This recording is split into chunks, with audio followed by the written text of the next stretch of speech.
Hi guys, and thanks for joining me today. If you're new here, I'm Marilyn, and if you're returning, thanks so much for coming back.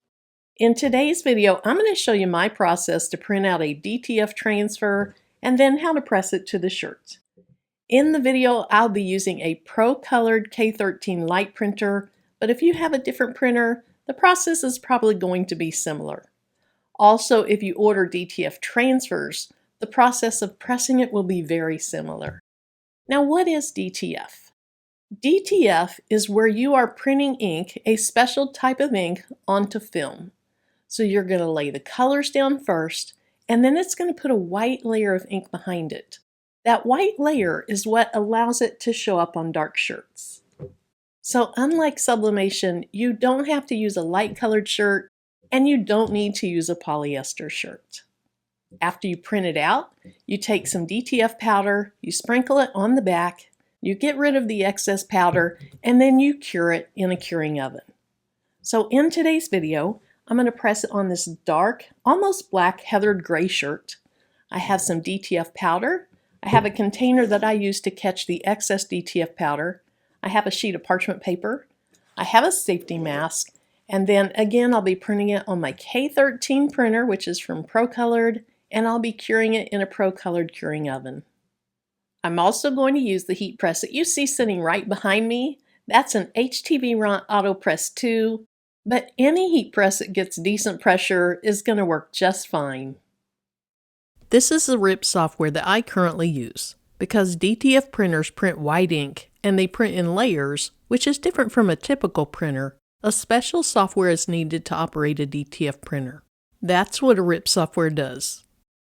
To bring in my design, you go right up here to this Add Picture icon and click on it. Then you find the design on your computer, select it, and then click on Open. You can see the types of files that you can use right here. I typically just use a PNG file. Because I saved my PNG with a large resolution, it came in too large. It came in at over 55 inches wide, but it's not really that wide because it's considering a lot of blank space on both sides of the image in the size. I could go up to the clip mode and get rid of that extra space, but I just compare it to the size of the canvas, which represents the film, which is close to about 13 inches wide. Then I adjust my size based on that. You can adjust the size of the design by plugging in inches down at the bottom, or you can drag from the corner of the design as well. Once I get it to the size that I want it, I move it up to the top so I decrease the amount of wasted film. Now I'll go up here where it says RIP and I'll click on it. I get a preview of my design, and I have the software set to automatically mirror my images because you do need to print your designs mirrored. I like the way this looks, so I'll go right down here and click on Print. It takes a bit for the software to do the ripping process, about 10 seconds or so, but once the processing gets to 100%, the printer starts printing out my design. So from this view, you can see what I meant when I said the colors go down first, and then the white's being laid on top of those colors. The white is really actually behind the colors, but it looks like it's on top of the colors because the design is being printed upside down. Now at the time that I'm making this video, Procolored has a special going on, so check out the video description for more information about it. My print is printed, so let me go ahead and get this mask on, then I'll just have to voice over this part because I don't think you're going to be able to understand me. So I'm going to pour a generous amount of the DTF powder on the back side of this print. The DTF powder is the adhesive that binds the ink to your garment. It sticks to the ink because the ink is still tacky. You want to do this process as soon as your image finishes printing. Once I pour the DTF powder on, I tilt the film back and forth several times to make sure that all of the ink is coated with the powder. Then I tap off the excess powder so that I can cure the design. The extra powder goes right back inside of the powder container, so you're not wasting any of it. Here's the curing oven that I use, and it has a drawer at the bottom that I can slide out. I'm going to cure this print for 150 seconds. Curing it just means that the powder is going to melt and make a solid layer of adhesive.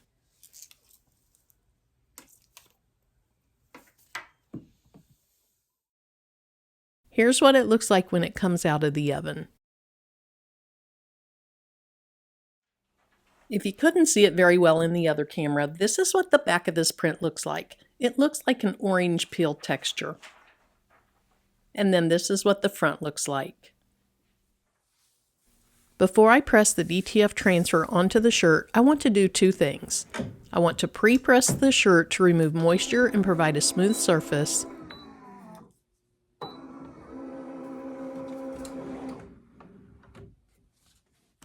And I want to lint roll it to remove any lint or loose fibers.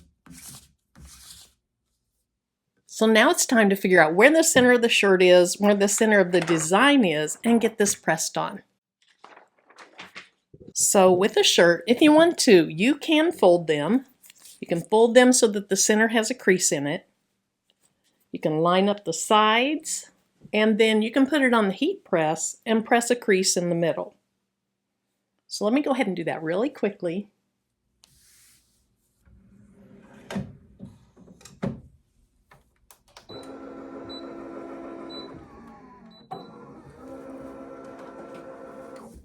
And then when it comes to finding the center of your design, there's an easy way to do that as well. So you are going to fold your design together. Now you're not going to line up your edges because, for example, mine wasn't in the center. So I'm going to line up the sides of the design. Hopefully you can kind of see that. The sides line up, and then I'm going to put a crease at the top and a crease at the bottom. Those should line up with my center mark on my shirt. Now I want to start my design about 3 inches down from the collar. So I have my creases. I'm just placing those right on that center line. Now I need some heat resistant tape.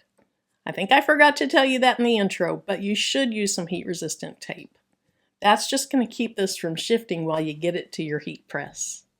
I'm going to use the same type that I use on tumblers and things like that when I'm sublimating them. And I don't need a lot of this. I just want enough so that I know my design is still in the right place when I get it to the heat press.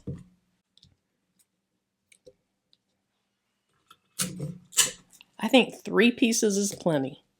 So now we're going to press this, and I'm going to press it at 320 degrees Fahrenheit for 15 seconds. I'm going by the instructions on the DTF powder container.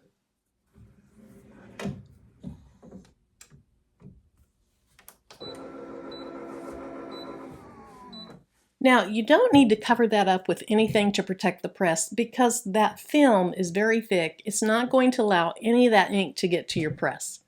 If you want to, you can put a sheet of paper between the 2 sides of the shirt.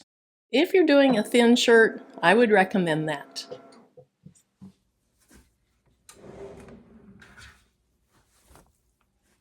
Now I'm going to go ahead and let this cool off pretty much all the way. If you want to speed up that process, you can use a ceramic tile, put it upside down. That helps pull the heat out, but I'm just going to let it cool for maybe 30 seconds. This feels like it's pretty much room temperature, so I'm just going to start at a corner, and I'm going to make sure that it's not going to peel. If it's not firmly adhered to the shirt, I can put it right back under the press. This is coming off beautifully though. I'm still going to go slowly just in case there's any areas that want to lift a little bit. And then after I get this peeled out, or peeled off, I'm going to put it back under the press with that parchment paper on top. Right now this is kind of shiny, kind of slippery. Let me show it to you close up.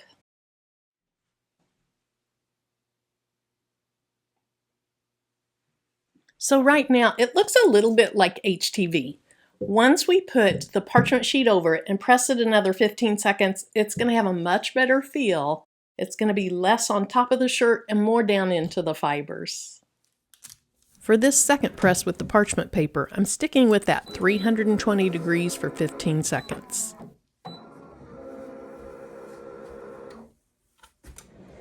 After you have pressed this second time, the parchment paper comes off very easily and you're done making your shirt. And for me, that last step is just non-negotiable. It makes a smoother feel, it makes a lighter feel. I just would not skip that last step.